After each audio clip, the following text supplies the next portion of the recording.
Olá, este é o canal da Igreja Presbiteriana Independente Vida Plena.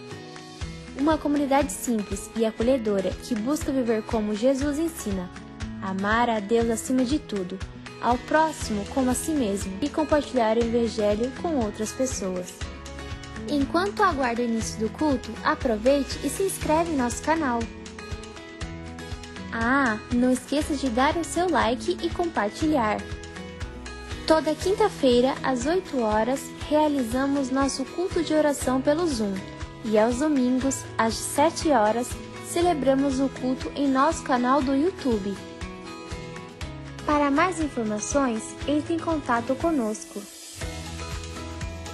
Se você quiser contribuir financeiramente com nossa igreja, você pode realizar depósito ou transferência em uma de nossas contas.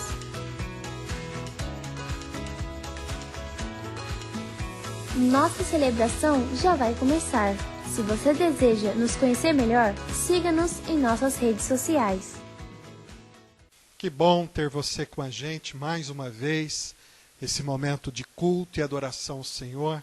Seja bem-vindo, que Deus em sua maravilhosa graça esteja com você, abençoando sua vida, abençoando a sua família, em nome de Jesus Cristo. Eu quero iniciar o nosso culto dessa noite, convidando você a abrir a sua Bíblia no Salmo de número 40. Salmo 40, eu vou fazer a leitura do primeiro versículo até o versículo 5.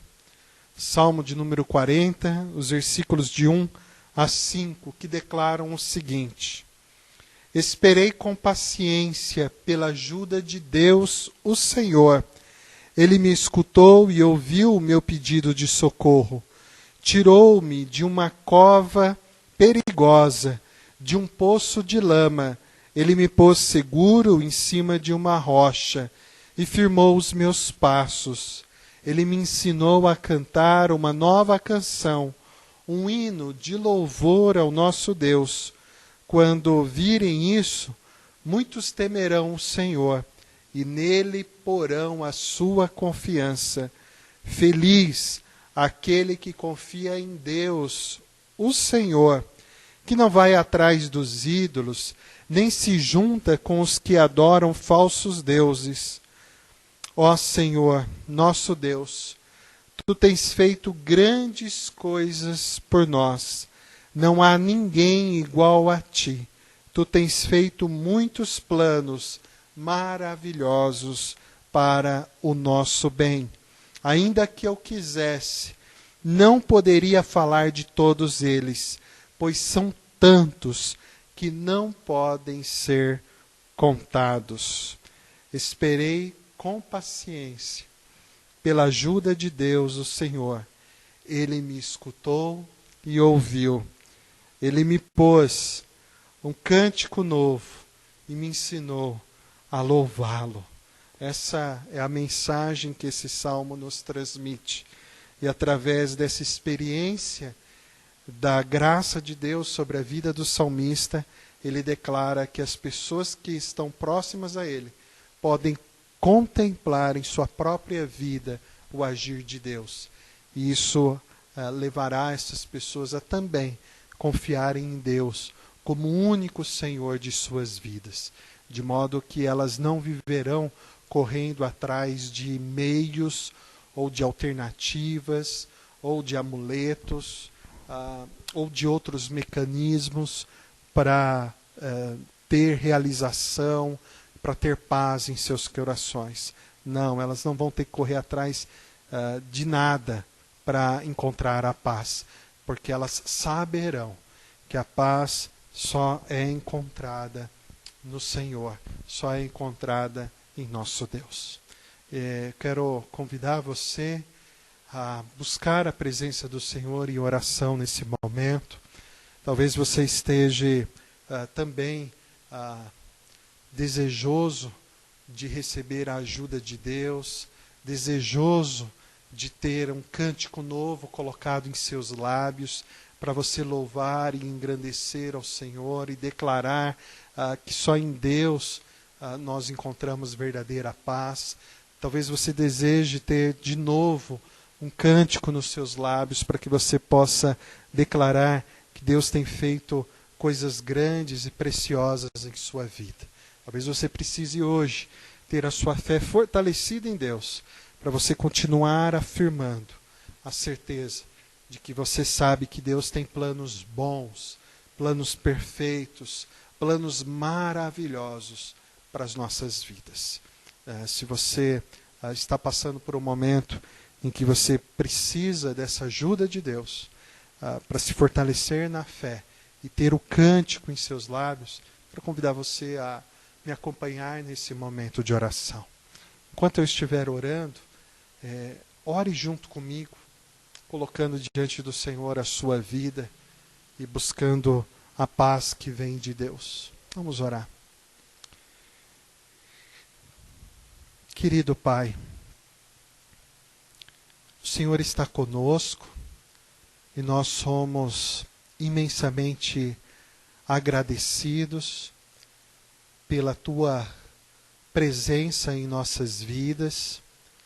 Somos gratos pelo amor do Senhor que se mostra verdadeiro sobre nós. Mas o Senhor conhece a vida de cada um de nós e sabe, ó Pai, quantos de nós estão nesse exato momento precisando da Tua ajuda para ter no seu coração fortalecida a convicção de que o Senhor sempre está conosco e de que o Senhor tem um plano bom, perfeito, maravilhoso para as nossas vidas. E é o Senhor quem está conduzindo a história da nossa vida segundo a Tua vontade. Ajude, ó Pai, essa confiança em Ti ser fortalecida nessa noite, para que possamos louvar ao Senhor na certeza de que a nossa vida pertence a Ti. O Senhor sabe também quantos nesse momento precisam de uma renovação das suas alegrias para voltar, ó Deus, a ter o prazer de cantar e de declarar que o Senhor é bom, e de declarar, ó Deus, que em Ti verdadeiramente encontramos a paz. Por isso, Pai, trabalhe na vida de cada pessoa que nesse momento busca o Senhor e recupera no coração dessa pessoa a alegria e o desejo de cantar e declarar todo louvor, toda adoração ao Teu nome. Assim como o Senhor foi bom para com a vida desse salmista, que esperou com paciência em Ti e recebeu a ajuda de Ti, e o Senhor também se mostre bom para conosco, misericordioso para conosco, e o Senhor nos ofereça também a ajuda que estamos necessitando nesse momento. Mas, acima de tudo, trabalhe em nossas vidas, não apenas para trazer soluções para os problemas que nós enfrentamos, porque não é essa a nossa maior necessidade. Trabalhe, ó Deus, em nossas vidas para nos conduzir até Cristo e nos prostrar diante de Ti para adorarmos a Tua grandeza como o único Deus, como o único Senhor das nossas vidas, porque é esse o verdadeiro propósito do Senhor. E ainda que alguns problemas nas nossas vidas não se resolvam, o melhor é sabermos que estamos contigo e sabermos que o Teu amor está em nós e que o Senhor tem guiado o nosso caminhar de acordo com a Tua perfeita vontade. Ajuda-nos a ter o prazer de vivermos em Tua presença e de desfrutarmos da Tua glória em nossas vidas. Que esse seja o nosso maior prazer, nossa maior alegria, e que seja verdadeiramente o anseio do nosso coração, que é nos alegrar na glória do Senhor sobre as nossas vidas. Em nome de Jesus Cristo que oramos. Amém.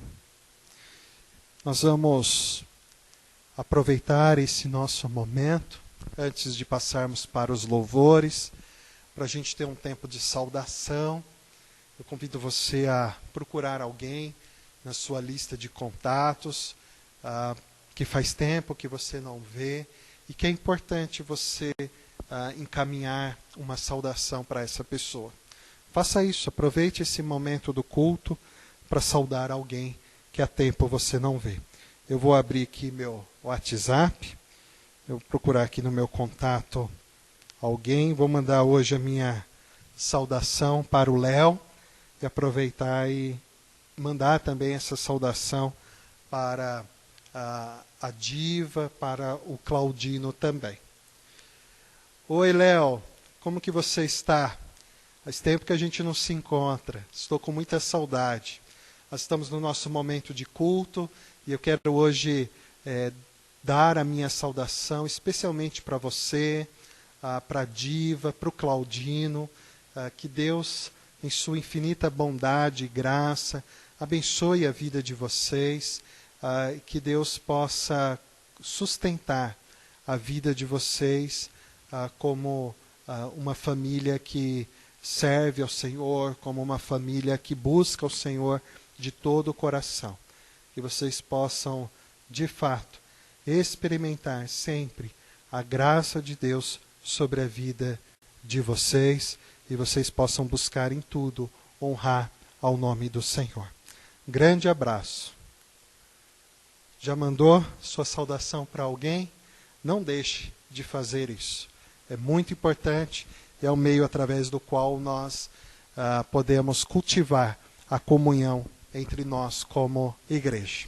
Nós vamos agora louvar ao nome do nosso Deus com os cânticos e eu quero fazer agora um agradecimento muito especial ao pastor José Arno Tossini, à igreja, ao conselho da IPI Eulina, porque eles cederam o espaço deles, cederam os equipamentos deles para que nós pudéssemos gravar os nossos momentos de louvor ali, para que possamos com qualidade apresentar o nosso louvor, a nossa adoração ao Senhor. O nosso muito obrigado a essa querida igreja IPI Eulina, ao pastor José Arno Tossini, que nos permitiu realizar as gravações do nosso louvor ali nas dependências daquela comunidade.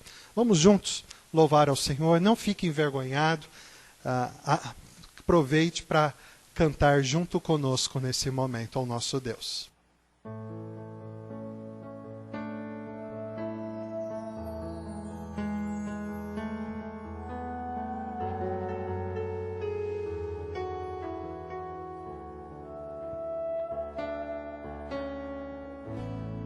Meu Jesus, Salvador, outro igual não há. Todos os dias quero louvar as maravilhas de teu amor. Consolo, abrigo, força e refúgio é o Senhor. Com todo o meu ser, com tudo que sou, sempre te adorarei.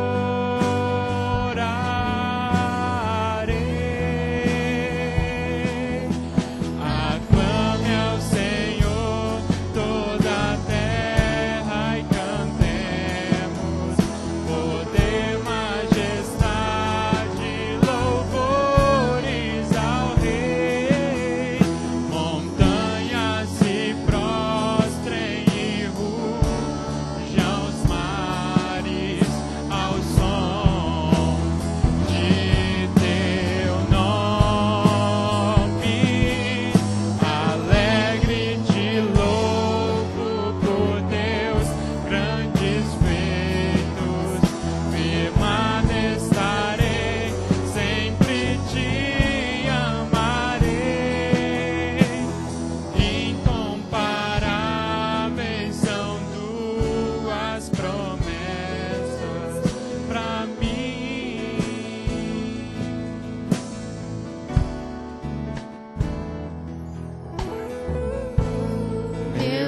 Jesus, Salvador, outro igual não há. Todos os dias quero louvar as maravilhas de teu amor. Consolo, abrigo, força e refúgio é o Senhor. Com todo meu ser, com tudo que sou, sempre te adorarei.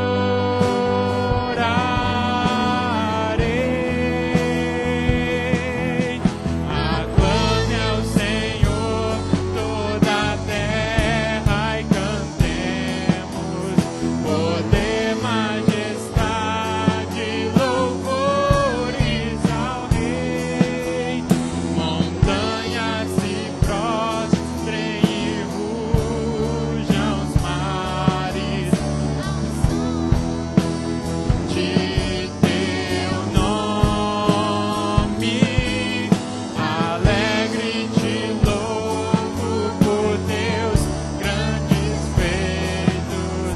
Permanecerei, sempre te amarei. Incomparáveis são tuas promessas. Incomparáveis são tuas promessas. Incomparáveis são tuas promessas pra mim.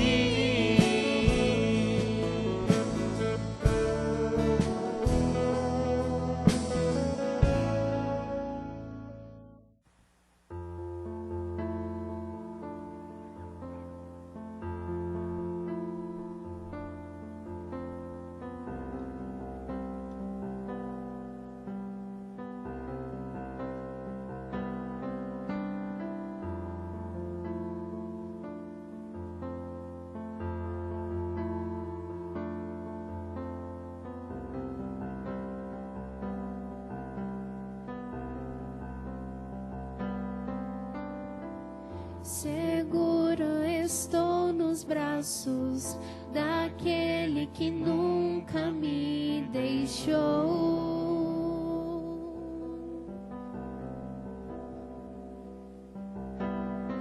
Seu amor perfeito sempre esteve repousado em mim. E se eu passar pelo vale, acharei conforto em teu amor, pois eu sei que és aquele que me guarda, me guardas.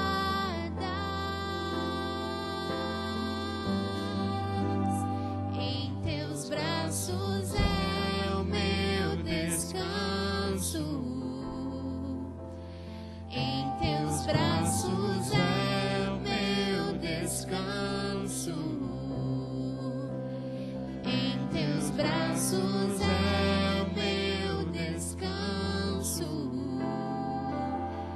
Em teus braços é o meu descanso. Seguro estou nos braços daquele que nunca me deixou.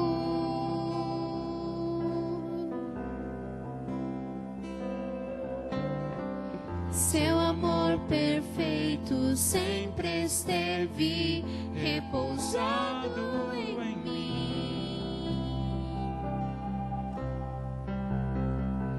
E se eu passar pelo vale,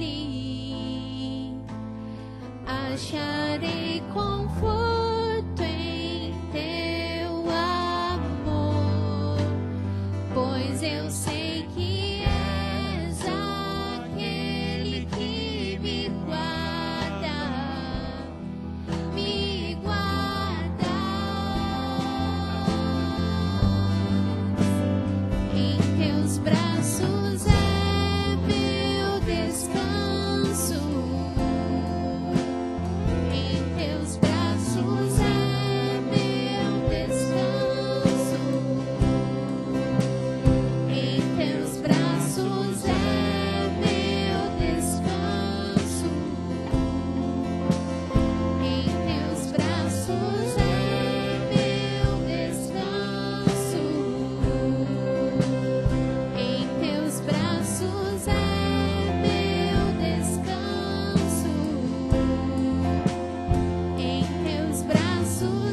início eras a palavra,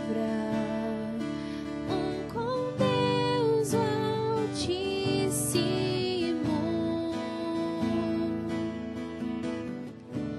O mistério de tua glória, Cristo em ti se revelou.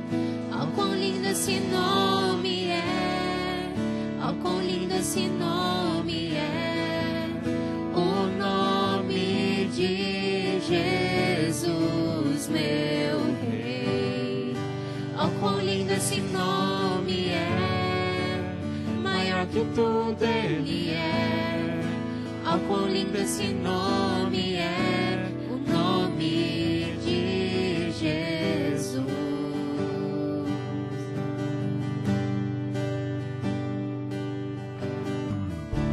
Deixou o céu para buscar-nos, veio para nos resgatar.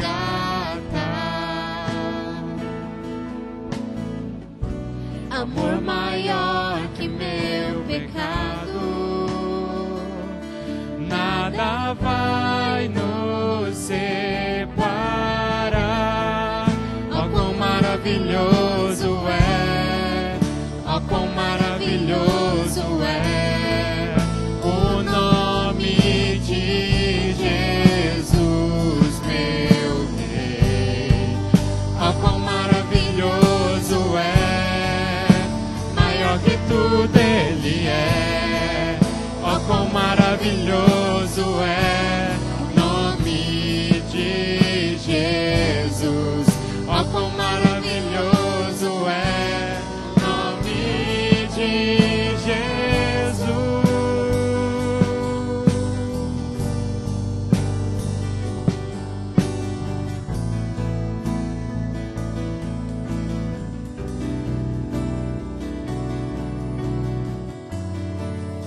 a morte venceste, o véu tu rompeste, a tumba vazia agora estás. O céu te adora, proclama a tua glória, pois ressuscitaste, vivo estás. És invencível,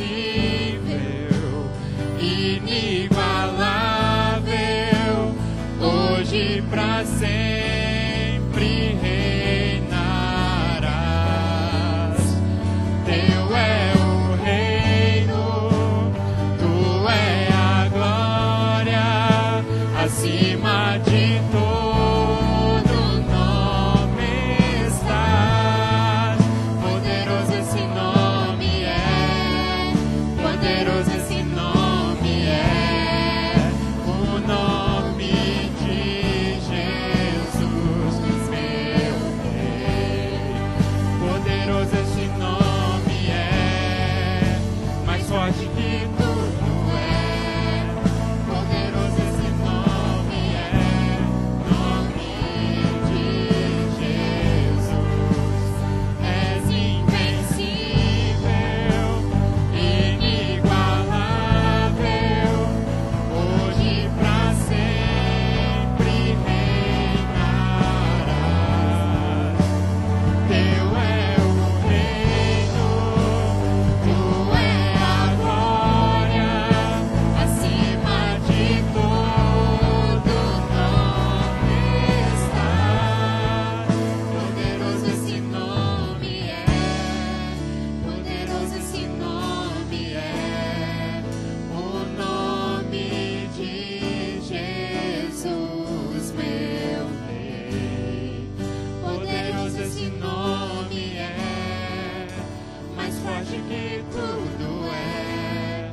Poderoso esse nome é, o nome de Jesus.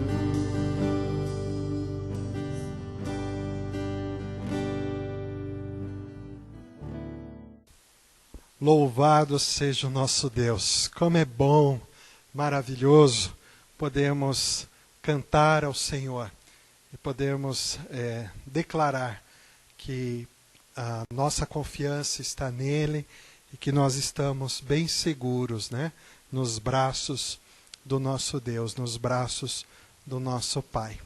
Eu quero, antes de nós lermos o texto bíblico, eu quero orar com você mais uma vez. Convido você a baixar sua cabeça, fechar os seus olhos. Vamos falar com o nosso Deus. Querido Pai, dedicamos ao Senhor todo o nosso louvor, toda a nossa adoração, pois a nossa vida pertence a Ti e nós Te amamos, porque o Senhor tem nos amado primeiro. Queremos, ó Pai, também nesse momento, dedicar ao Senhor todos os dízimos, ofertas que estão sendo recebidos, Te louvar pela vida daqueles que de maneira generosa, fiel, têm colaborado para que a igreja tenha as condições de cumprir com os seus compromissos. E nós pedimos a Tua bênção sobre a vida de cada pessoa que tem realizado a sua contribuição. Que o Senhor estenda a Tua bênção sobre aquelas famílias, aquelas pessoas que estão com alguma dificuldade, passando por alguma privação, e que desejariam muito contribuir, mas não estão conseguindo. Que o Senhor os abençoe, que o Senhor os ajude, que o Senhor conceda a eles o sustento e que eles possam, ó Deus, perceber também o cuidado do Senhor sobre as suas vidas. Agora, ó Pai, nós estamos no momento do nosso culto, em que vamos meditar na Tua palavra, refletir acerca daquilo que o Senhor deseja nos ensinar. Que o Senhor nos abençoe, que o Senhor torne, ó Deus, o texto bíblico claro ao coração e à mente de todos nós, e que as verdades ensinadas em Tua palavra possam se tornar práticas na nossa própria vida. Que essas verdades sejam aplicadas em nós para o louvor da Tua glória sobre nós. Em nome de Cristo Jesus que oramos. Amém, Senhor.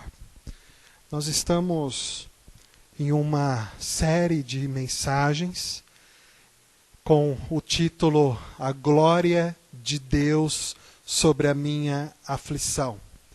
Nós iniciamos essa série no domingo passado. Vamos hoje seguir com essa série e no próximo domingo, Deus permitindo, nós encerraremos a série.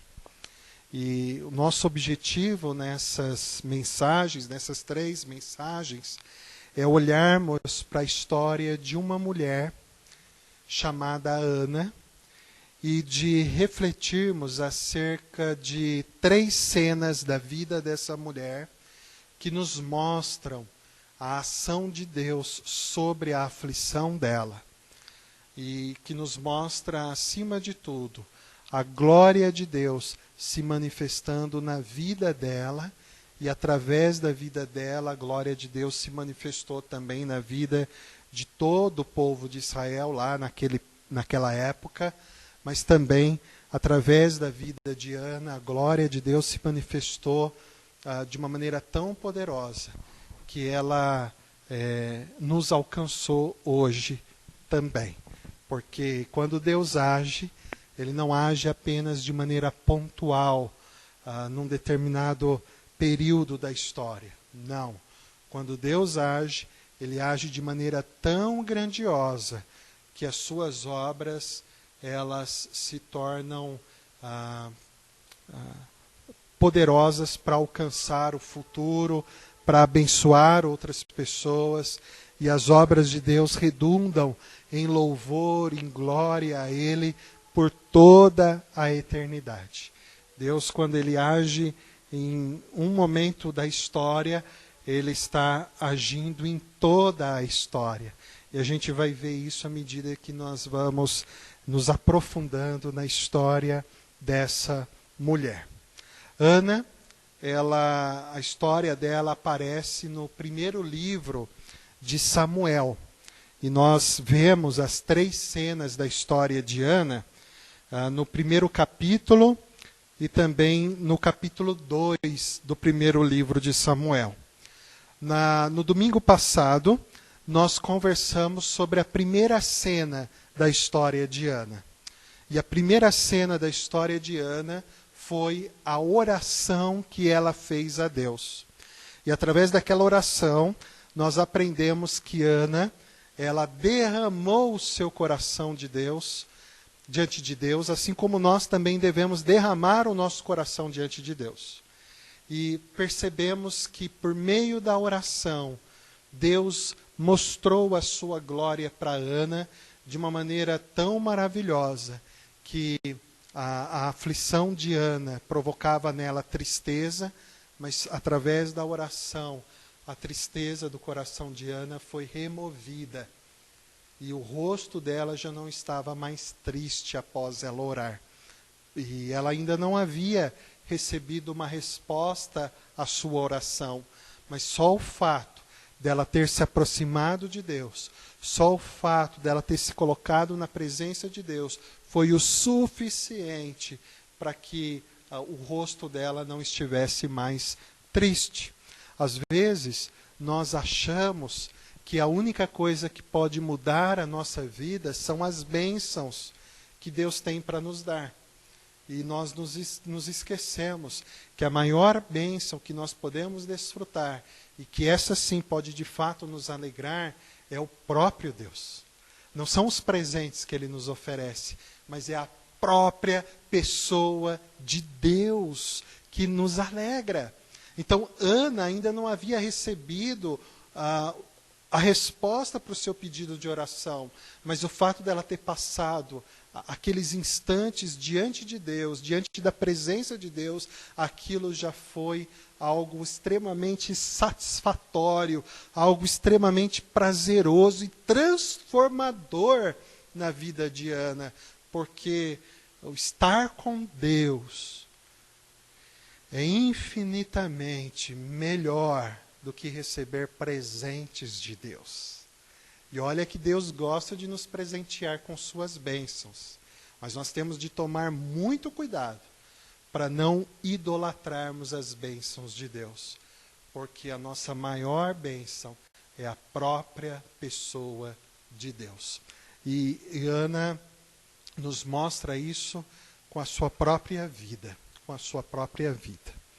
É importante a gente recordar que Ana é uma mulher que vivia a aflição de não poder ser mãe. E isso deixava ela extremamente deprimida. Mas é bom também a gente lembrar que o contexto em que Ana vivia era um contexto sombrio, de caos, em que as pessoas estavam extremamente distantes do propósito de Deus para suas vidas. Ana fazia parte do povo de Deus, o povo de Israel, povo que havia sido liberto do Egito para entrar na terra de Canaã e viver em Canaã a sua comunhão com Deus de maneira tão plena que a nação de Israel na terra de Canaã serviria de exemplo para todas as outras nações. E o testemunho de Israel em Canaã deveria ser luz para iluminar as outras nações e conduzir as outras nações a reconhecerem que o Deus de Israel é Deus verdadeiro e que o modo como eles deveriam conduzir as suas vidas é submissos à vontade do Deus de Israel, assim como o povo de Israel vivia. Esse era o propósito. Entretanto, a vida do povo de Israel em Canaã se torna um caos, porque esse povo se distancia de Deus. E em vez deles darem o testemunho que traria glória ao nome de Deus, eles estavam, na verdade, vivendo de maneira desonrosa, seguindo os erros das nações vizinhas e humilhando assim o nome de Deus, trocando a adoração a Deus por adoração a outros ídolos. E olha que coisa interessante. Nós mencionamos isso no domingo passado, mas é bom a gente relembrar. Havia promessas de Deus de como seria a vida em Canaã. E uma parte dessas promessas dizia que em Canaã não haveria aborto, nem haveria mulher estéril. A própria terra não seria estéril. Haveria fertilidade. E seria em Canaã o lugar onde as pessoas teriam seus filhos como sinal da bênção de Deus em suas vidas. Mas quando a gente olha para a vida de Israel em Canaã, a gente vê que há esterilidade. Houve períodos em que a terra se tornou estéril, houve seca, e essa seca impediu a terra de produzir bons frutos. Aliás, não produziu fruto algum. E há várias histórias de mulheres em Canaã que eram estéreis. Uma delas, a própria Ana. E veja, a esterilidade dessas mulheres estava associada ao fato de que uma vez que o povo estava distante de Deus, a esterilidade se fazia presente no meio daquele povo. E não era para ser assim. Não era para ser assim. Isso não quer dizer que hoje aquela pessoa que é estéril, homem ou mulher, ela é esquecida por Deus ou ela é, de alguma maneira, excluída por Deus. Não, de forma alguma. A esterilidade, ela existe por consequência do fato de que nós não vivemos no paraíso, nós não vivemos no jardim do Éden criado por Deus, porque lá não haveria espaço para a esterilidade. Mas fora do jardim do Éden existe. E é uma dor enorme. Mas é uma dor enorme que pode ser oportunidade para incentivos de adoção, onde nós experimentamos a paternidade, a maternidade de maneira maravilhosa, de maneira linda. Entretanto, na linguagem bíblica, na história bíblica, em especial aqui do primeiro livro de Samuel, a esterilidade era compreendida como sinal de que a promessa estava quebrada. Mas a promessa estava quebrada não porque Deus abandonou a sua promessa. A promessa estava quebrada porque o povo não estava cumprindo a parte deles da promessa. E é por isso que a esterilidade provocava dor ao coração de Ana. Porque não era só uma condição física de não poder ter filhos, mas aquilo representava o estado espiritual do povo, que era o estado de estar longe de Deus. E isso se agravava ainda mais porque, naquele contexto, a Bíblia vai dizer que o povo vivia segundo a sua própria vontade, porque não havia rei entre eles, não havia um referencial entre eles, não havia uma liderança sobre eles. Porque o livro do 1 Samuel está encaixado no contexto histórico do livro de Juízes.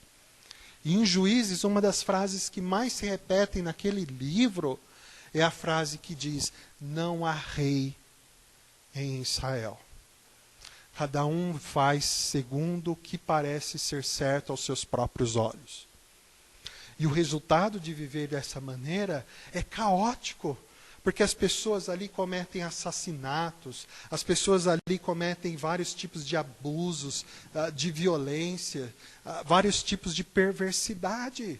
Nós vemos pai contra filho, nós vemos pessoas prejudicando as outras de maneira absurda.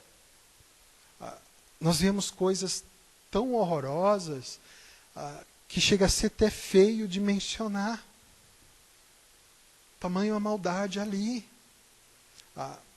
Porque eles viviam de acordo com a sua própria vontade e não de acordo com Deus. E veja, é importante você compreender isso. Israel é o povo chamado para reconhecer que o Senhor soberano, o Rei dos Reis, é Deus. Então, o modo como eles deveriam guiar as suas vidas não é de acordo com o que eles achavam ser certo aos seus próprios olhos, mas o modo como eles deveriam guiar as suas vidas é conforme aquilo que é agradável diante dos olhos de Deus. Aquela geração era uma geração que vivia o mesmo discurso que a nossa geração vive. Cada um é livre para fazer o que quiser. Mas nessa liberdade de cada um fazer o que quiser da sua vida, ela nos leva para o abismo da perversidade, da maldade, da malícia, do pecado.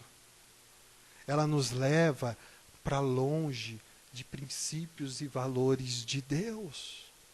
Na verdade, nós devemos adotar para a nossa vida a ideia de que eu sou livre para viver a vontade do meu Deus. Porque o povo foi liberto da escravidão no Egito para, na sua liberdade, viver a vontade do verdadeiro Senhor, que é Deus, que sabe o caminho certo e o caminho bom. Eu e você somos libertos da escravidão do pecado para vivermos a liberdade de andar com Deus. Mas não é assim que acontece. E aí nós somos apresentados no primeiro livro de Samuel a história de uma família em que há uma mulher estéril. Essa mulher estéril está nessa condição por fazer parte desse cenário caótico em que a promessa de não haver esterilidade está quebrada. Não por causa de Deus, mas por causa das pessoas. Então a promessa de Êxodo, capítulo 23, o versículo 26, não está se realizando. Entretanto, essa mulher se propõe a orar, suplicando a misericórdia de Deus. E como nós vimos no domingo passado, na oração, essa mulher descobre que a maior realização da vida dela não é apenas ter um filho em seus braços, mas a maior realização da sua vida é estar próxima de Deus e é caminhar em consagração, em dedicação, em obediência, em submissão a Deus. Tanto é que antes mesmo dela engravidar, e ela ainda não tinha certeza se isso iria acontecer ou não, ela diz para Deus que se ela engravidasse, ela dedicaria o filho dela ao Senhor. Porque ela não quer o filho para si mesma, mas ela quer o filho para o Senhor, porque ela entendeu que o verdadeiro propósito da vida não é viver em função de nós mesmos, não é viver em função de nossa própria vontade, não é viver em função de nosso próprio prazer. O verdadeiro propósito da vida é viver para honrar a Deus, é viver de modo que a gente possa encontrar prazer na intimidade com Deus, na amizade com Deus, num relacionamento de comunhão com Deus e de submissão à palavra de Deus. E olha que interessante. Hoje nós vamos ver a segunda cena da história de Ana. E essa segunda cena está no primeiro capítulo do primeiro livro de Samuel, do versículo 19 até o versículo 28. E nessa segunda cena nós vamos ver a entrega de Ana ao dedicar o seu filho a Deus. E com isso nós vamos ser incentivados a dedicar a nossa vida ao Senhor, para o louvor do Senhor. Diz assim o texto, a partir do versículo 19, o primeiro capítulo do primeiro livro de Samuel. Eles se levantaram de madrugada e adoraram diante do Senhor. Eles quem? Eucana, esposo de Ana, e a própria Ana. Depois, voltaram para casa, em Ramá. Eucana teve relações com Ana, sua mulher, e o Senhor se lembrou dela. Ana ficou grávida, e passado o devido tempo, teve um filho, a quem deu o nome de Samuel, pois dizia: do Senhor o pedi. Eucana, seu marido, foi com toda a sua casa para oferecer ao Senhor o sacrifício anual e para cumprir o seu voto. Ana, porém, não foi. Ela disse a seu marido: quando o menino for desmamado, eu o levarei para ser apresentado ao Senhor e para lá ficar para sempre. Eucana, seu marido, respondeu: faça o que achar melhor. Fique aqui até desmamá-lo e que o Senhor confirme a promessa que você fez. Assim, Ana ficou em casa e amamentou o filho até que o desmamou. Depois de o ter desmamado, ela o levou consigo com um novilho de 3 anos, uma medida de farinha e um odre de vinho, e o apresentou à casa do Senhor em Siló. O menino ainda era muito pequeno. Depois de terem sacrificado o novilho, levaram o menino a Eli. E Ana disse: ah, meu Senhor, tão certo como você vive, eu sou aquela mulher que esteve aqui ao seu lado, orando ao Senhor, orando a Deus. Era por este menino que eu orava. O Senhor Deus me concedeu o pedido que eu fiz. Por isso, também o entrego ao Senhor. Por todos os dias que viver, será dedicado ao Senhor. E ali eles adoraram ao Senhor. Esse texto nos mostra o momento em que Ana e Eucana recebem de Deus a bênção.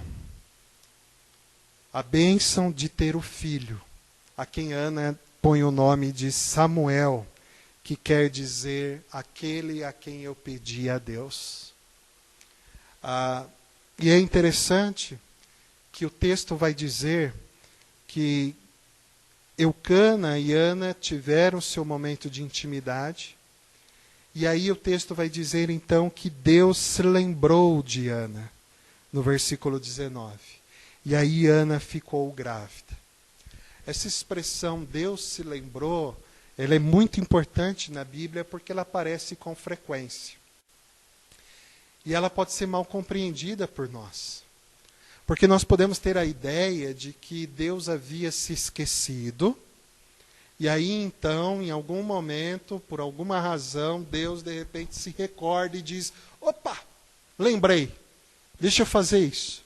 Sabe quando a gente esquece de fazer algo que alguém nos pede? E aí a gente está envolvido em outra atividade e de repente a gente para como se fosse um susto e dissesse: opa, lembrei.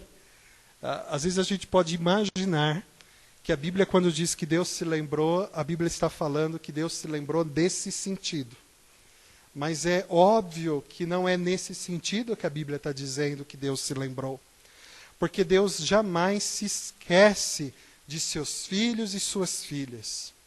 Quando a Bíblia diz que Deus se lembrou, o que a Bíblia está querendo dizer é que os filhos e filhas do Senhor são tão importantes para Ele.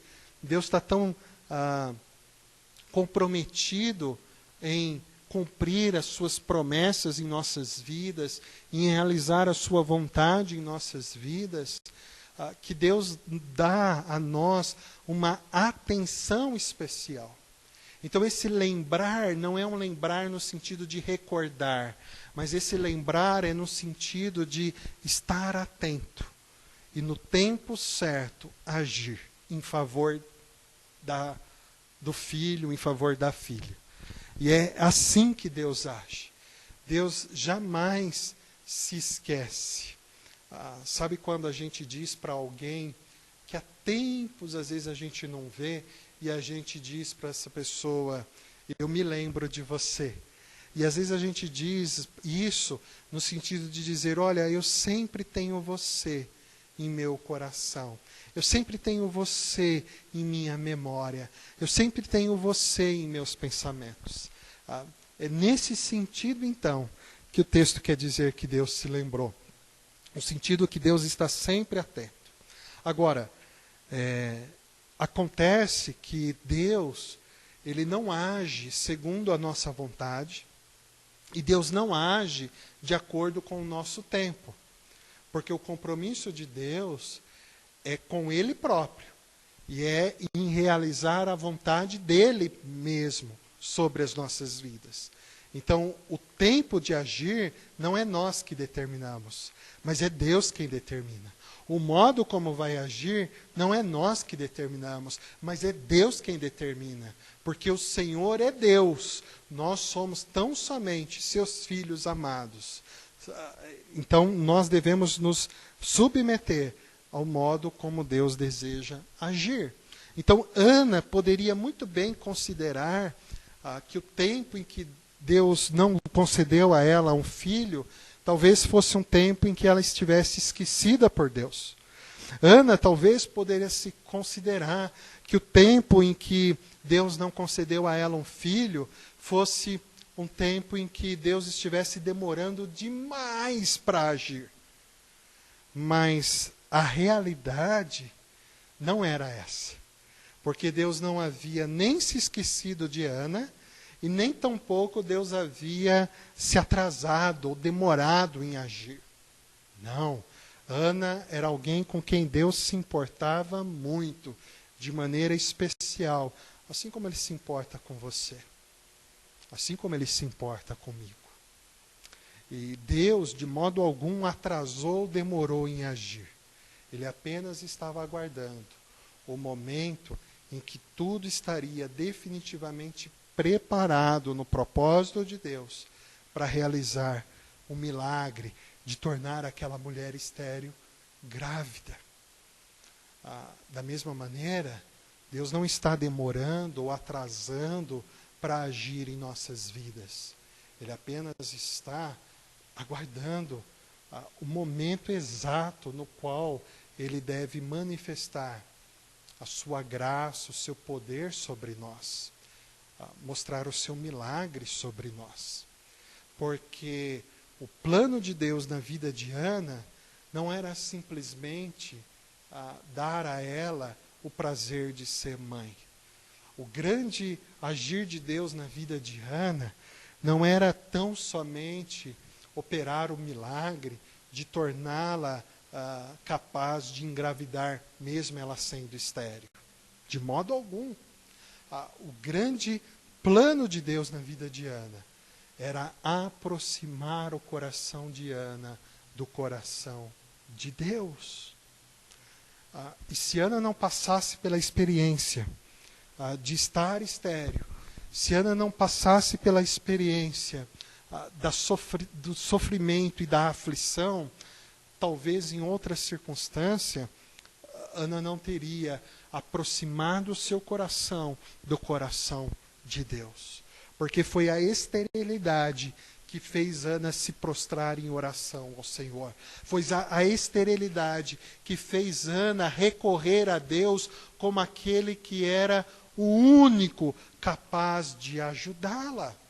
Perceba que a glória de Deus se mostra na aflição de Ana, porque o resultado da aflição de Ana é aproximar o seu coração do coração de Deus. É importante você perceber que o sofrimento que envolve a sua vida, que os conflitos que emergem sobre você, eles não são apenas coisas ruins que estão acontecendo com você. Eles não são apenas coisas tristes que estão te deixando abatido. Não. As aflições e o sofrimento que estão acontecendo em sua vida são muitas vezes a oportunidade, o meio através do qual o seu coração pode se achegar, se aproximar do coração de Deus. E isso é tão impactante na história de Ana, que ela, ao receber da parte de Deus o milagre de engravidar, ela não olha para o fruto daquela gravidez como algo para ser venerado por ela, como algo para ser adorado por ela, como algo para ser usado para o prazer e satisfação dela. Não, ela olha para o fruto daquela gravidez como algo que deve levá-la a prestar adoração a Deus, como algo que deve levá-la a contar para as outras pessoas que Deus é gracioso e que Deus não se esquece jamais de seus filhos e de suas filhas. Ela olha para aquele fruto como algo que ela deve dedicar totalmente ao Senhor. Ela não quer o filho em seus braços para satisfazer as suas vontades, para satisfazer as suas carências. Não, ela quer o seu filho nos braços de Deus, para que ela encontre satisfação em Deus, para que ela encontre prazer em Deus, e para que ela, de fato, viva o verdadeiro louvor ao Senhor, reconhecendo que nenhuma carência nessa vida é maior do que a carência que nós temos da presença de Deus em nós.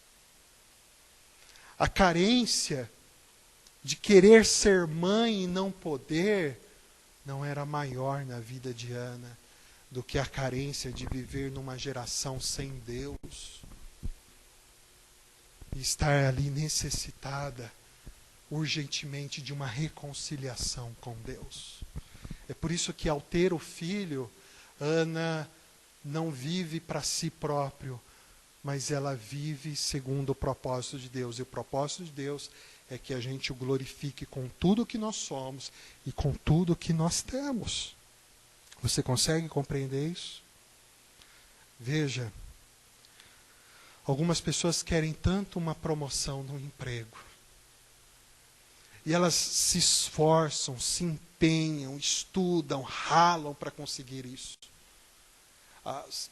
Elas oram, pedindo para que Deus dê a elas essa oportunidade. Quando conseguem, em vez de elas se voltarem ainda mais para Deus, agradecidas e dedicando aquele emprego ao Senhor, usando aquele espaço do trabalho como um ambiente onde elas possam testemunhar da graça de Deus aos seus colegas de trabalho, usando muitas vezes os frutos que ela recebe daquele trabalho para aplicar de maneira sábia, seguindo os princípios de Deus e sendo generoso, envolvido na obra de Deus. Ao invés de viverem assim, às vezes o que acontece é que o novo emprego afasta elas totalmente de Deus e as jogam muito distante do caminho do Senhor. Por quê? Porque elas adoram a promoção no trabalho, mas elas não adoram ao Senhor Deus Todo-Poderoso. Muitos sonham com um casamento e imaginam como será o seu casamento. E não há nada de errado nisso. Oram por isso. Mas quando se casam, em vez de viverem no casamento algo que vai promover a glória de Deus em suas vidas, na vida dos seus cônjuges, na vida dos seus filhos, em vez do casamento ser um ambiente onde Deus é acima de tudo adorado, e aonde convivem ali os problemas, as dificuldades que um casamento tem, mas sempre submissos à palavra do Senhor, ao invés de viverem assim, o que elas vivem no casamento é os seus próprios caprichos, suas próprias vontades, se distanciando de Deus, e em meio aos conflitos que o casamento traz, em vez de tratar aquilo em submissão à palavra de Deus, tratam aquilo na força de seu próprio orgulho, na força de sua própria vontade, e muitas vezes destroem o seu próprio casamento. Ou se não destrói o casamento, vivem um casamento onde Deus é mais desonrado do que verdadeiramente honrado. Como você tem tratado Deus em sua vida? Deus é um acessório a quem você recorre quando precisa utilizar aquele acessório para trazer algum benefício para você, mas depois que trouxe, esse acessório é descartado? Será que a gente trata Deus como se fosse um aplicativo no celular que a gente baixa para utilizar para algum benefício ali, mas quando não nos serve mais a gente descarta, desinstala? Ou ele está lá, porque faz parte do software, mas a gente nem usa direito. Como é que é Deus na sua vida? Ana tem Deus como seu único Senhor. Tem Deus como a sua verdadeira bênção. Tem a pessoa de Deus como aquele que é a verdadeira fonte do seu prazer, da sua satisfação, da sua realização. Então Ana dedica tudo o que ela tem ao Senhor. Ela entrega tudo o que ela tem a Deus. Porque ela quer viver para o louvor de Deus. E olha que interessante o movimento que o texto faz. Ano após ano, uma vez ao ano, Eucana, esposo de Ana, reunia sua família e ele ia até a cidade de Soló, onde ficava a casa de Deus, a casa de adoração. E lá eles prestavam culto ao Senhor, adoração ao Senhor. E olha que interessante. No ano em que Ana engravida do Samuel e Samuel nasce, Eucana prepara a família para ir até a cidade de Siló, na casa de adoração.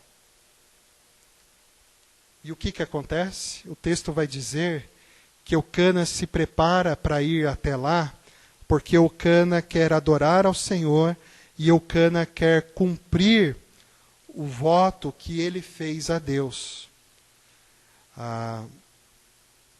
Tudo está pronto. E eles estão a caminho para ir à casa de adoração. Eucana, diz o versículo 21, está indo para cumprir o seu voto. Mas aí em seguida, o versículo 22 vai dizer que Ana, porém, não foi. Ana, quando orou pedindo para Deus um filho, ela fez um voto para Deus, dizendo que o filho, ao nascer, seria dedicado ao Senhor. Ela fez o voto. E o texto, ao fazer esse movimento de mostrar Eucana indo e Ana ficando em casa e não indo, é como se o texto talvez nos provocasse dizendo: não, Ana não vai cumprir o seu voto.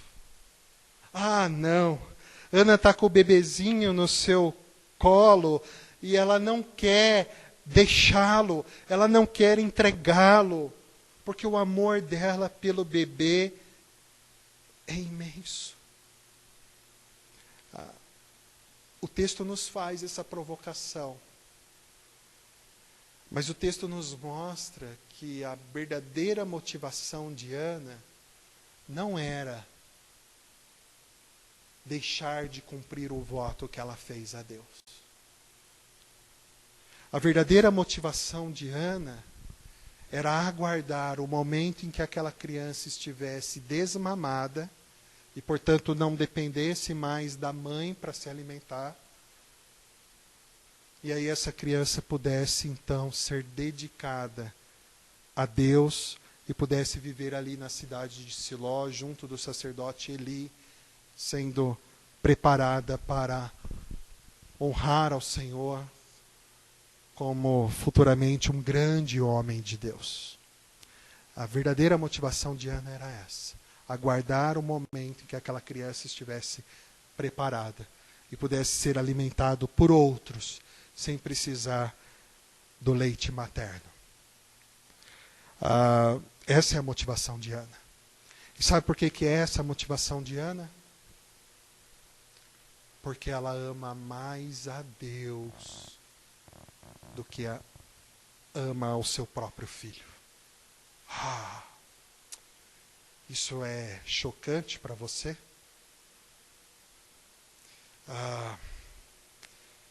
Isso é pesado demais para você ouvir?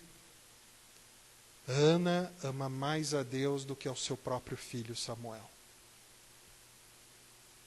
Se você se choca ao ouvir isso, é talvez porque você esteja habituado a amar mais outra pessoa ou outras coisas do que amar ao próprio Deus. E a Bíblia vai nos ensinar que o amor nosso por Deus precisa ser superior, precisa ser maior do que o nosso amor por qualquer outra pessoa, por qualquer outra coisa. Mas é verdade. Às vezes eu amo mais a minha saúde do que ao próprio Deus. Às vezes eu amo mais aqueles que são da minha casa do que ao próprio Deus. Às vezes eu amo mais o meu aparelho celular do que ao próprio Deus.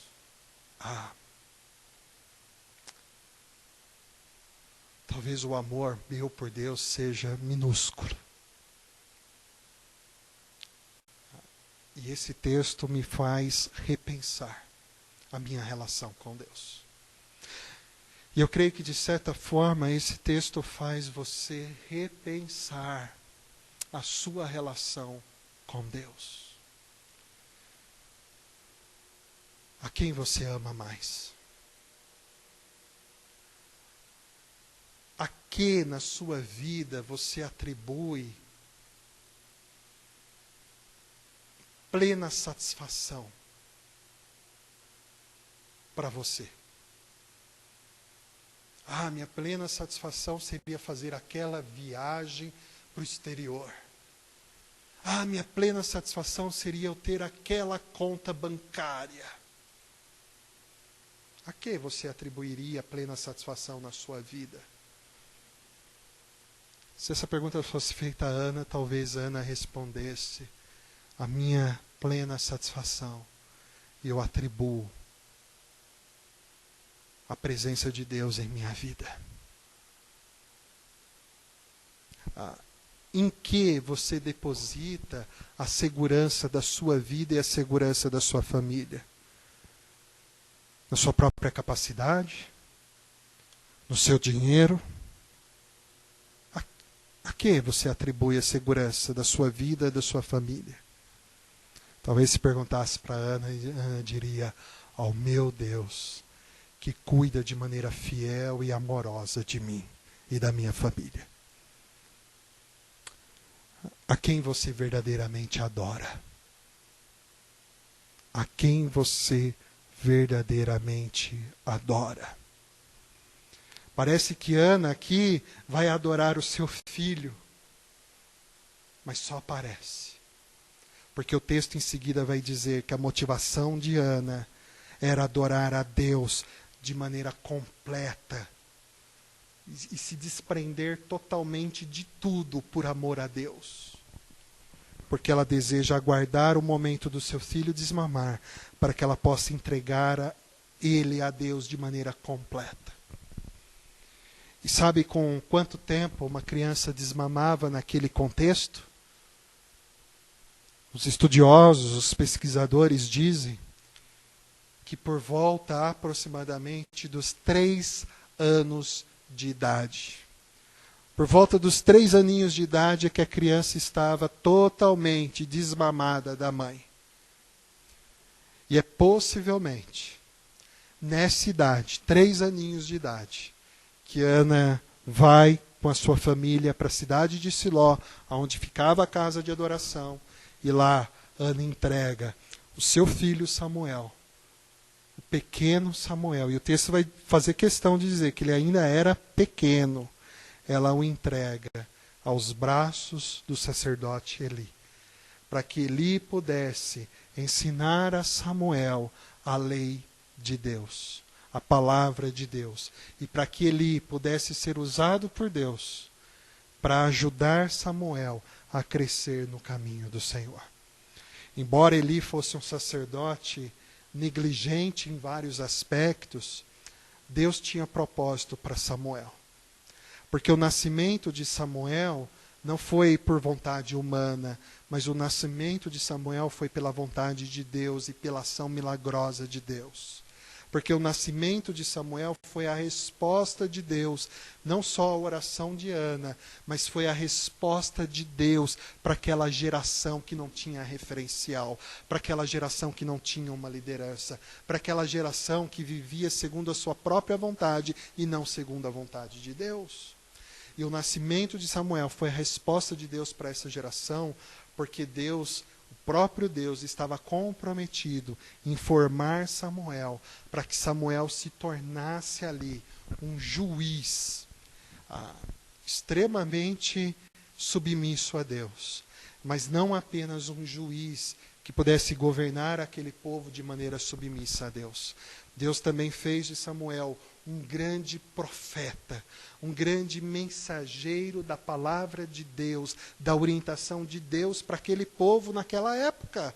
Época em que não havia referencial. Deus faz nascer um profeta, para que na boca desse profeta Deus pudesse oferecer os referenciais que aquele povo precisava. E o plano de Deus para Samuel é tão verdadeiro, que a Bíblia vai nos relatar que quando Samuel ainda era um adolescente, um pré-adolescente, aos seus 12 anos de idade, ele já ouve Deus falando com ele. E ele já recebe de Deus uma difícil missão, que era a missão de dizer para Eli que os filhos de Eli, que também eram sacerdotes, seriam condenados por Deus, porque os filhos de Eli haviam deturpado a adoração a Deus. E os filhos de Eli, em vez de prestar culto a Deus, estavam prestando culto aos ídolos, e estavam dedicados a todo tipo de orgia e bebedeira. E Eli não tomava providência como pai, mas Samuel, aos 12 anos de idade, já recebeu a mensagem do Senhor para dar uma palavra de condenação aos filhos de Eli. Por quê? Porque Deus estava preparando Samuel para ser um líder naquela geração, para ser o profeta naquela geração, mensageiro de Deus naquela geração. Lembra? Quando Deus age na história, Ele está fazendo algo não apenas naquele momento, naquela circunstância, mas algo que redunda para a eternidade. Então, quando Deus dá o filho a Ana, Ele não está apenas concedendo um filho a uma estéril, mas Ele está concedendo um líder para o futuro daquela geração. E Samuel tinha uma outra missão fundamental. A missão de Samuel era, ao se tornar um homem, profeta do Senhor, ele deveria ungir um rei para Israel. Um rei segundo o coração de Deus. E na história bíblica vai dizer que Samuel ungiu 2 reis. O primeiro rei foi segundo a vontade do povo, porque o povo ainda vivia segundo o seu próprio desejo e não segundo a vontade de Deus. E foi um desastre. Mas Samuel ungiu em obediência a Deus, porque Deus disse: se o povo quer, dê a eles o que eles querem, mas eles sofrerão com isso. Porque viver de acordo com o que a gente quer traz mais dor para nós. Mas depois, mais tarde, Deus é que levanta um rei para Israel. E quem vai ungir esse rei é Samuel. E o ungido é Davi, que foi um grande rei. E Davi não é qualquer rei. Mas Davi em Israel era aquele que exemplificava o que Deus faria no futuro, ao prover o verdadeiro rei para Israel, que é alguém que descende de Davi, alguém que seria conhecido como filho de Davi, aquele que é o rei dos reis, senhor dos senhores. E quando lemos o Novo Testamento, lemos o Evangelho, nós descobrimos que esse rei dos reis, senhor dos senhores, é Jesus Cristo. E aí o verdadeiro ungido não é o Davi. O verdadeiro ungido é Jesus. O próprio nome, Cristo, significa no grego ungido. No hebraico, esse nome quer dizer Messias.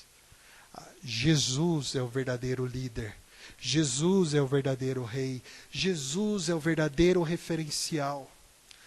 Como eu devo conduzir a minha vida, como eu devo conduzir as minhas escolhas, eu preciso pautar minha vida e minhas escolhas a partir do meu relacionamento com a pessoa de Jesus Cristo. Porque Ele é a minha referência. E Ele é a minha referência porque Ele é o verdadeiro milagre de Deus. Veja, nós vimos que Samuel foi um milagre de Deus na vida de Ana, porque Ana era estéril. Mas quer um milagre maior do que nascer um filho de uma virgem? E é exatamente isso que aconteceu no nascimento de Jesus. Uma virgem foi escolhida por Deus, para que de maneira milagrosa Deus pudesse se fazer de carne e osso dentro do ventre daquela virgem. E Ele pudesse vir até nós, como uma criança que nasce, para mostrar o milagre de Deus, a glória de Deus. E essa criança é Jesus. E Ele se torna o nosso Senhor, Ele se torna o nosso Salvador, porque Ele é o próprio Deus que entrou na história humana para viver com pessoas que estavam muito longe de Deus, para viver junto de pessoas que estavam querendo viver mais de acordo com as suas próprias vontades do que com a vontade de Deus. E Ele caminhou com essas pessoas, Ele amou essas pessoas, e Ele mostrou para essas pessoas que o verdadeiro prazer da vida não é fazer o que é a sua própria vontade, mas é aprender a fazer o que é a vontade do Pai, o que é a vontade do Criador, o que é a vontade de Deus. E o próprio Jesus, na sua humanidade, viveu a vontade do Pai, a ponto dele, inclusive, caminhar para ser morto numa cruz. Não porque ele tivesse algum prazer na morte da cruz, mas porque a morte da cruz era a realização da vontade de Deus Pai. E era a realização da vontade de Deus Pai, porque o pecado cometido pelas pessoas, o pecado cometido por nós, é tão grave que a consequência desse pecado é a morte. Mas para que nós fôssemos poupados da morte, Deus satisfez a justiça contra o pecado em Jesus, para que Ele se tornasse o nosso referencial, para que Jesus se tornasse o nosso Salvador. Então a justiça contra o pecado é satisfeita na condenação, no castigo de Jesus, para que nós pudéssemos ser libertos de qualquer condenação, de modo que nada nesse mundo pode mais apontar o dedo para nós e nos acusar, nos chamando de culpados, porque nós estamos livres da condenação. Mas a liberdade nossa não é para viver segundo o que nós queremos. A liberdade nossa é para que nós nos rendamos em adoração a Deus e possamos entregar nossa vida a Deus. Porque Deus nos deu a vida de presente de volta a nós. Porque o que nós tínhamos era a morte por causa do pecado. Mas através do sacrifício de Jesus, o que nós recebemos de volta é a vida. E recebemos a vida não para sair fazendo as coisas como queremos, mas recebemos a vida de volta para dedicarmos a Deus e entregarmos tudo a Deus e vivermos para o louvor de Deus. Assim como Ana entrega Samuel a Deus. E o texto termina dizendo no versículo 28 que o desejo de Ana era entregar o seu filho a Deus, para que todos os dias em que aquele filho vivesse, ele pudesse viver dedicado a Deus. Nós enxergamos a glória de Deus em nossas vidas. Enxergamos a glória de Deus em nossas aflições, quando nós entendemos que nós não vivemos para nós mesmos, mas nós vivemos para o nosso Deus. Pastor John Piper que teve câncer e nas vésperas da cirurgia para o câncer, ele escreveu um artigo intitulado Não Desperdice o Seu Câncer, e que depois se tornou um livro, Não Desperdice a Sua Vida.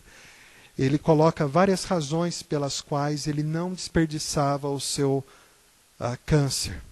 E uma das razões, John Piper diz assim: eu estaria desperdiçando o meu câncer se eu imaginasse que o meu objetivo é sobreviver e não viver para a glória de Deus. Ou seja, ele buscava de alguma maneira a cura para o câncer, não porque ele quisesse sobreviver.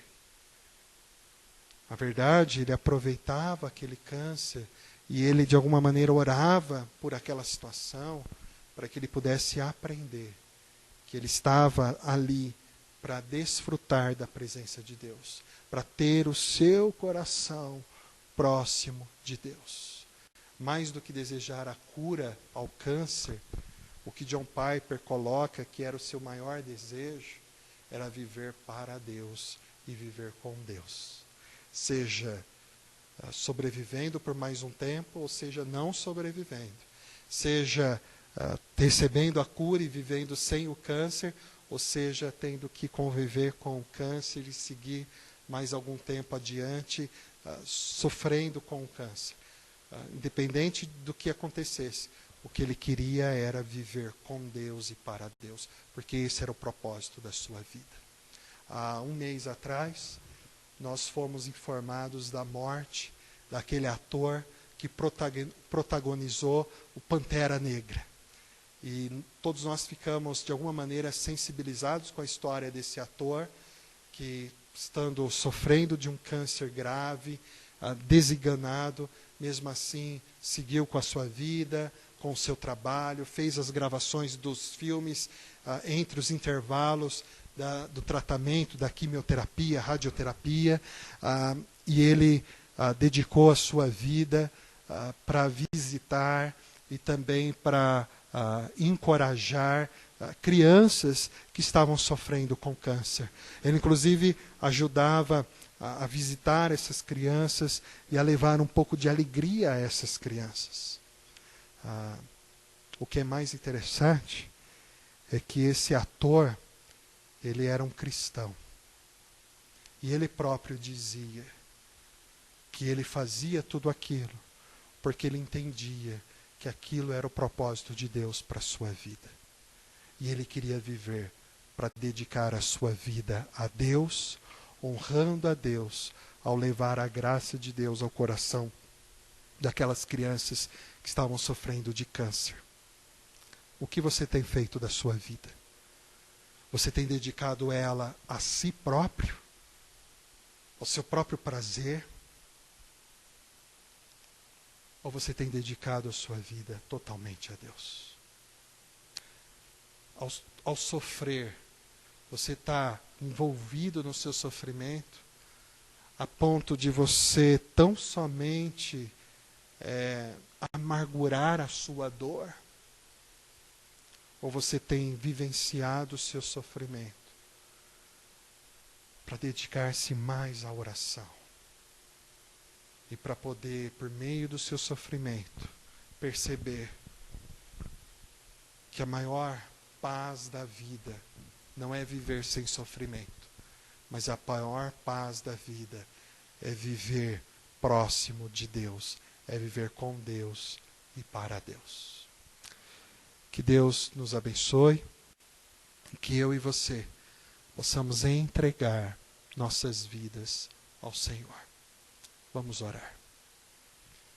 Querido Deus, nós queremos entregar totalmente a Ti a nossa vida, tudo que nós somos, tudo que nós temos. Pois nós sabemos que Cristo Jesus morreu naquela cruz para nos libertar da condenação da morte provocada pelo nosso próprio pecado, para que nós pudéssemos viver para Ti e por Ti. Por isso, tudo que há em nós, nós dedicamos ao Senhor. Nos guie para viver para o teu louvor e para honrar o teu nome aonde quer que estejamos. E que possamos, ó Deus, te servir de maneira tão dedicada, que possamos levar a outras pessoas a tua graça, mostrando a elas que Jesus é o nosso Senhor, é o nosso Salvador. E mostrando a elas que se elas querem viver bem, elas precisam entregar-se totalmente ao Senhor e desfrutar o teu amor em suas vidas. Ouça essa nossa oração, para a tua honra e para a tua glória. Em nome de Jesus. Amém.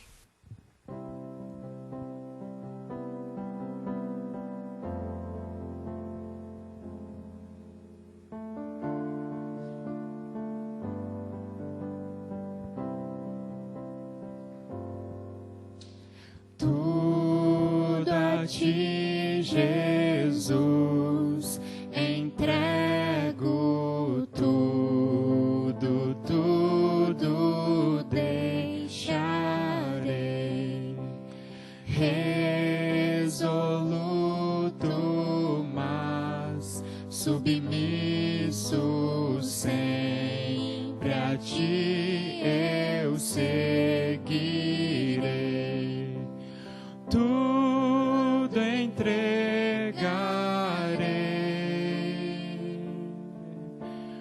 tudo entregarei.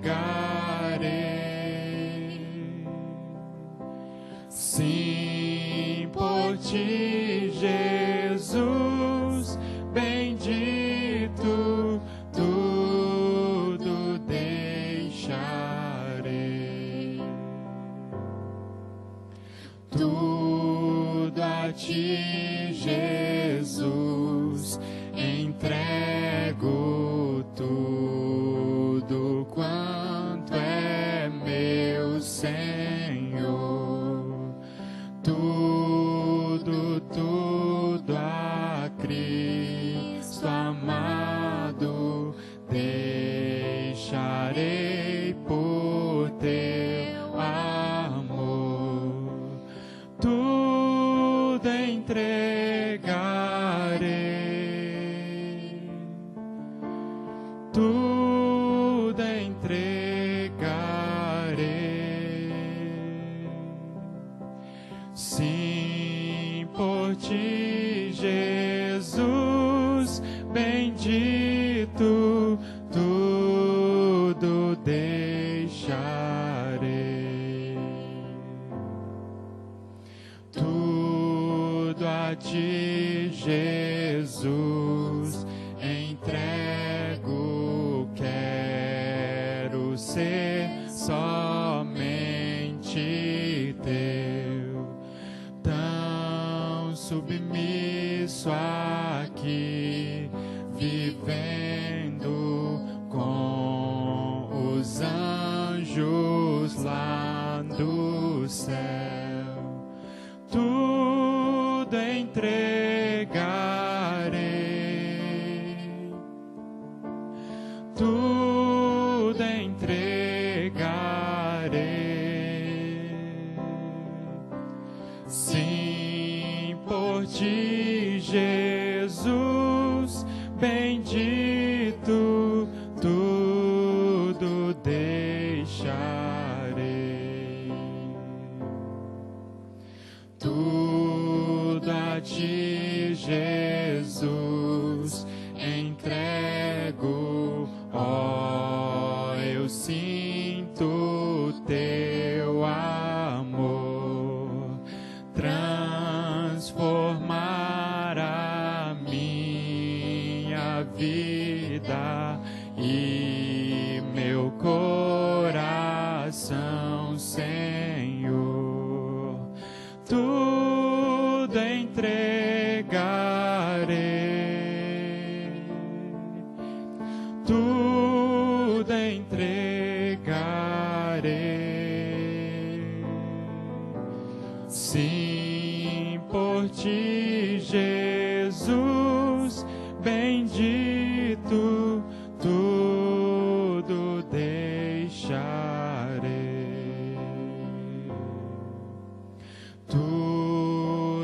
ti, Jesus, entrego quanto gozo, meu Senhor. Paz perfeita, paz completa, glória, glória ao Salvador. Tudo entregarei, tudo entregarei. Sim, por ti, Jesus, bendito, tudo deixarei.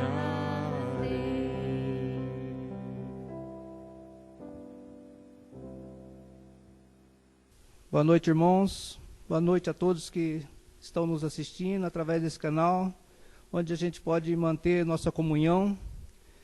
Eu queria ler um versículo para os irmãos que está no Salmo 121. Na verdade, vou ler dois versículos. Elevo os olhos para os montes. De onde me virá o socorro? O meu socorro vem do Senhor que fez o céu e a terra.